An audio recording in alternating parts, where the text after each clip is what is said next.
산만함은 생산성의 가장 큰 적입니다. 테스트로서 어떤 것도 클릭하지 않고 이 영상을 끝까지 시청해보세요. 채 10분도 되지 않습니다. 하지만 잠시라도 여러분이 집중력을 잃는다면 온전히 작업에 다시 집중하는데 적어도 23분이 걸립니다. 정확히 말하면 1395초예요. 그러니 생산성을 높이기 위해 여러분의 작업 공간을 최대한 덜 산만하게 만들어 보세요. 여러 가지 일을 한 번에 하려고 하지 마세요. SNS 미디어 피드를 스크롤하면서 어려운 작업을 동시에 완료하는 건 힘들 수 있습니다. 그러니 무음 모드 또는 방해 금지 모드를 켜서 알림이 울리지 않도록 하세요. 그리고 한 번 일을 시작하면 10분마다 취하는 짧은 휴식도 취하지 마세요. 만약 여러분의 뇌가 어떤 힘든 일도 하고 싶지 않아 한다면 운동을 해보세요. 우리의 회백질을 재빨리 가동하게 만드는 가장 좋은 방법은 오감 모두를 동시에 사용하는 겁니다. 방문하고 싶었던 멋진 레스토랑에서 점심을 먹거나 시장에 가보세요. 음식은 모든 감각을 활성화시키는 좋은 방법입니다. 뇌의 다양한 부분을 포함하죠. 후각과 미각이 모두 자극되고 시각과 청각과 촉각을 모두 사용하게 됩니다. 자, 여러분의 뇌는 정신을 차리고 일할 준비가 될 거예요. 생산성을 발휘하기 위해 자신을 속일 방법을 찾으신다고요? 경쟁심이 도움이 될 수 있습니다. 이번 달에 살을 가장 많이 빼는 사람과 같은 단순한 경쟁조차도 사람들을 평소보다 더 생산적으로 만들 수 있습니다. 어려운 일을 시작하기 위한 또 다른 트릭은 아침에 가장 먼저 개구리를 먹는 것입니다. 마치 프랑스 요리처럼 멋지게 들리죠? 하지만 사실 이 말은 가장 크고 힘든 일을 먼저 하라는 의미입니다.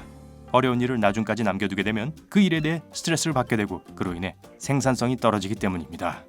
불쾌하게 개구리를 먹은 후에 스스로에게 보상을 주기 위해 수박을 좀 드세요.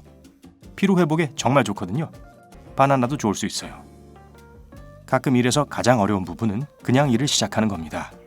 시작할 때 자신에게 거짓말을 해보세요. 이 일을 마치면 하루 일과를 모두 마치는 거니까 엄청 큰 팝콘을 들고 영화를 보러 가자! 혹은 다른 보상도 괜찮아요. 일을 마치면 사실 영화를 보러 가기보단 계속 일을 할 가능성이 높지만요. 하지만 SNS 구경을 보상으로 선택하지 마세요. 인터넷에서의 15분은 무해해 보입니다.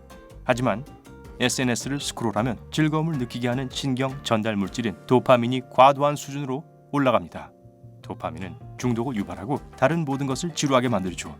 그래서 어떤 일을 성취했을 때 SNS로 보상을 더 많이 할수록 다음 일을 완수하기가 더 어려워질 겁니다. 20분간의 운동은 몸과 마음을 위한 완벽한 보상입니다. 운동은 도파민을 정상 수준으로 내려줍니다. 그리고 신체 활동은 뇌에 더 많은 피를 보내주죠. 운동 후에 근육이 피곤해질 수도 있지만 그 어느 때보다도 더 집중할 수 있을 거예요. 운동은 필수적인 신경 전달 물질인 엔돌핀과 세로토닌 같은 것들을 몸에서 생산할 수 있도록 도와줍니다. 그나저나 아주 간단한 집안일도 운동으로 간주될 수 있습니다. 아마 선반에서 먼지를 털 때가 된 것 같죠? 만약 새로운 것을 배우는데 어려움을 겪고 있다면 그 내용을 한번 가르쳐 보세요. 그 개념을 설명해야 할 것이고 자신이 할 수 있는 어떤 실수를 발견하게 될 거예요. 예를 들어 어려운 수학 개념과 씨름하고 있다고 가정해보죠. 유튜브 동영상을 보고 나서 친구를 초대하고 친구에게 그 내용을 가르쳐 보는 거예요. 벼락치기로 5시간이나 공부했는데 아직도 성과가 없다고요? 너무 조용해서 그럴지도 모릅니다. 창의력을 자극하고 해결책을 더 빨리 찾게 도와줄 좋은 곡을 들어보세요. 멜로디만 있는 음악은 최고의 선택입니다. 도파민 수치를 최대 9%까지 증가시키죠. 음악 재생을 기업 문화의 일부로 도입한 어떤 회사에선 직원의 생산성이 40% 더 높아졌다고 합니다. 거대한 일을 처리해야 할 때마다 일을 할 의욕이 없다면 모든 것을 한꺼번에 하지 않도록 하세요. 큰 일을 여러 개의 하위 작업으로 나눕니다. 먼저 계획을 쓰고 요점을 설정하고 대본을 작성한 다음 발표를 생각해 보세요. 고양이와 놀거나 케이크 한 조각을 먹는 등 보상 제도를 잊지 마세요. 여러분이 어떤 임무를 완수했을 때 스스로에게 보상을 받으면 도파민을 방출할 수 있습니다.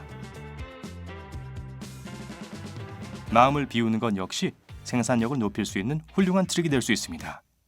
건강한 음식도 뇌를 깨우는 가장 좋은 방법이 될 수 있어요.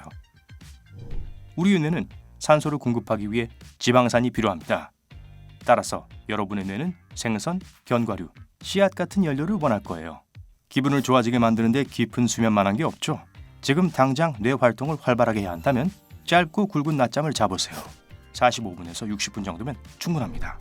네, 아마도 잘못된 수면 습관처럼 들릴 거예요. 하지만 사실 낮잠은 뇌 활동을 증가시키고 기억력을 향상시킵니다.